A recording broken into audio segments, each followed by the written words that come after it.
Tiene la palabra el diputado Raffo. Gracias, presidente. Estamos en una encrucijada de la historia en que debemos dar una señal fuerte en esta coyuntura lamentable, desgraciada, en que nos ha provocado la sociedad argentina el fallo de la Corte Suprema de Justicia. Y como estamos en una encrucijada, es bueno retomar el hilo, a mi juicio, de algunas reflexiones sobre los orígenes de estos de los derechos humanos que están siendo agraviados. Brevemente quiero señalar que hay quienes, con fundadas razones, ponen en el discurso de Antígona, de la obra de Sófocles, el origen de estos, o la explicitación teórica, conceptual de estos derechos, cuando ella dice: hay leyes no escritas, inmutables, su vigencia no es de hoy ni de ayer, sino de siempre. Esto fue 400 años antes de Cristo. Poco después, Esquilo, en la Orestiada, generó aquellas figuras, las erinias, que atormentaban la ciudad porque habían crímenes impunes en la sociedad. Esas erinias no descansaron hasta que el crimen no se esclareció, y ahí se transformaron, según la mitología griega, en las Euménides. Porque una sociedad con crímenes impunes, con impunidad, con privilegio de los criminales genocidas, es una sociedad agraviada en su esencia. Esta línea de reflexión la reiteró Platón en la República cuando dice que la injusticia fundamentalmente agravia al conjunto de la sociedad, además de agraviar a la víctima directa de la injusticia.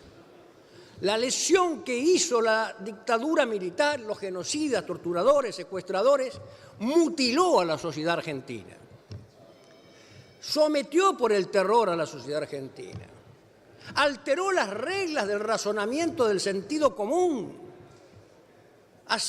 instalando como respuesta lógica: algo habrán hecho.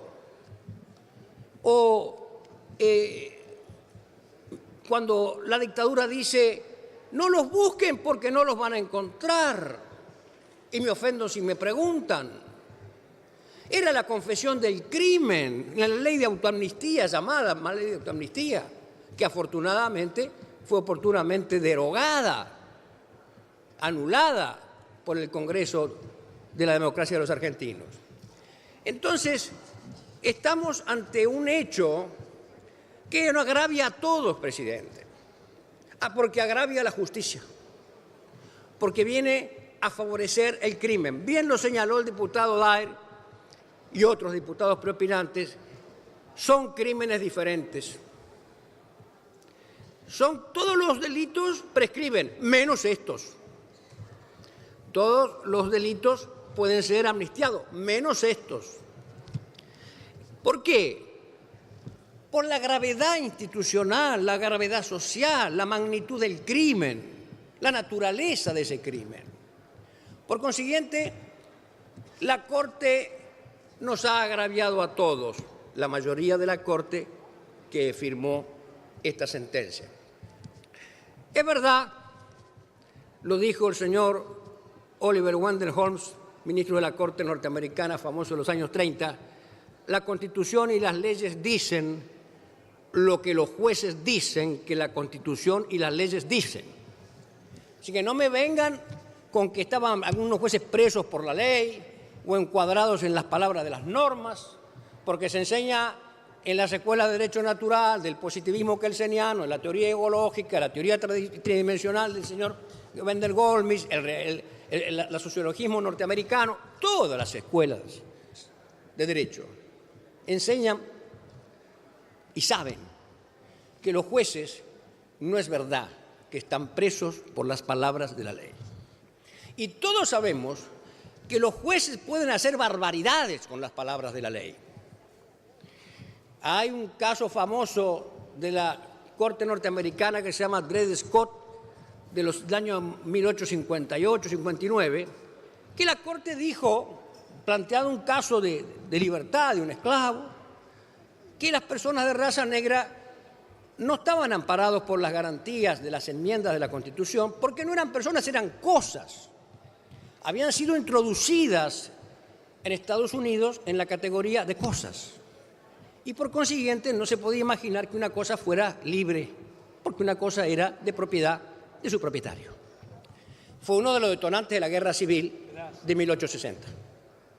Esa barbaridad que la Corte Suprema de los Estados Unidos de Norteamérica, en una sentencia, estableció. Así que desde que el hombre es hombre, los jueces pueden hacer barbaridades. Y estos jueces han hecho una barbaridad. Permítanme reflexionar sobre la naturaleza de los derechos humanos violados y por qué son tan diferentes.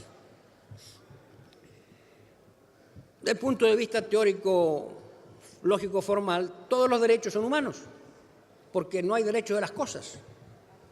El derecho de propiedad es un derecho de ¿quién? De personas humanas.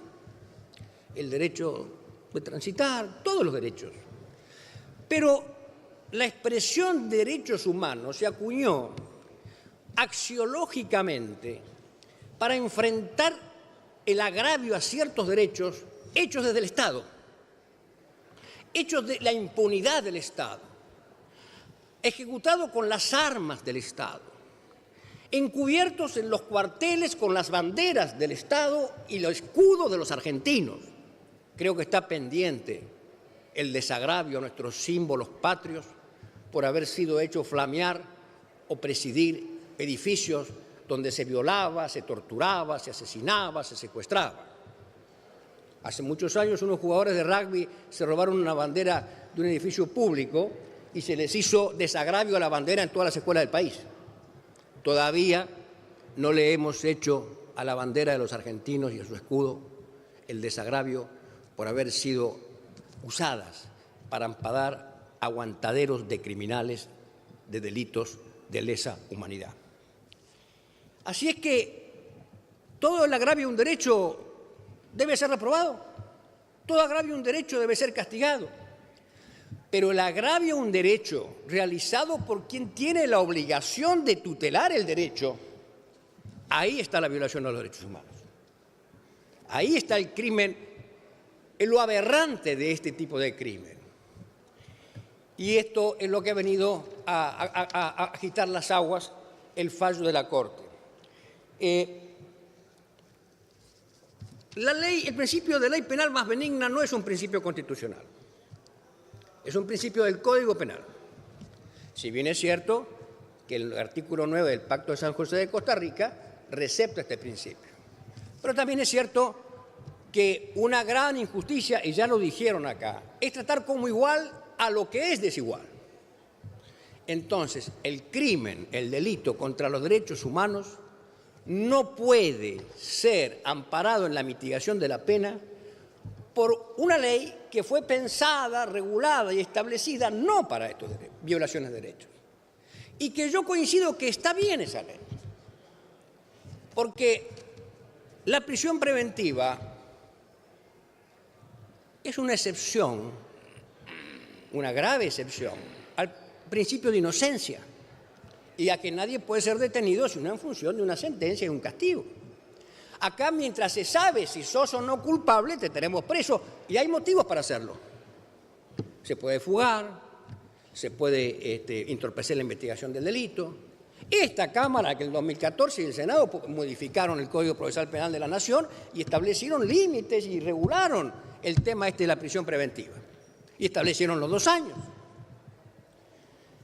Y el Código Procesal establece que no puede durar más de 2 años, prorrogable excepcionalmente 1 año más, la prisión preventiva. Quiere decir que el Código Procesal viene a decir, señor, vencido ese plazo, si no hay sentencia que lo condene, ejercita la presunción de inocencia y sale a la calle. De contar 2 por 1 es una mitigación de esto. Yo estoy de acuerdo en que aquel que está preso sin saber si va a ser condenado o no y está amparado por el Código Procesal Penal y está amparado por garantías de pactos internacionales, de alguna manera tenga alguna compensación en el delito común. no en el delito de excepción del genocidio. Pues insisto, si el delito es imprescriptible, si el delito no se puede amnistiar, entonces tampoco puede ampararse el delincuente en esta regla de mitigación de la pena. Y por eso tenemos que sacar hoy mismo una norma que salga al cruce de esta aplicación e interpretación que ha hecho la Corte desgraciadamente y caiga sobre su conciencia el haber hecho esto y el haber agraviado a los argentinos de esta manera. Debo decir que, según entiendo, y si me equivoco seré corregido, y bienvenido si me equivoco, ya hay algún texto consensuado, semiconsensuado, entre bloques o alguno de los bloques para resolver este problema.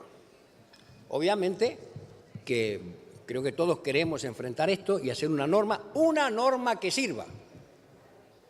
Una norma, primero, que no implique un retroceso frente a la previsión que tiene el derecho positivo argentino para el delito común. No para el delito común, para el acusado de un delito común que todavía no sabemos si es culpable o no. Entonces, creo que por resolver un problema no tenemos que agravar otro.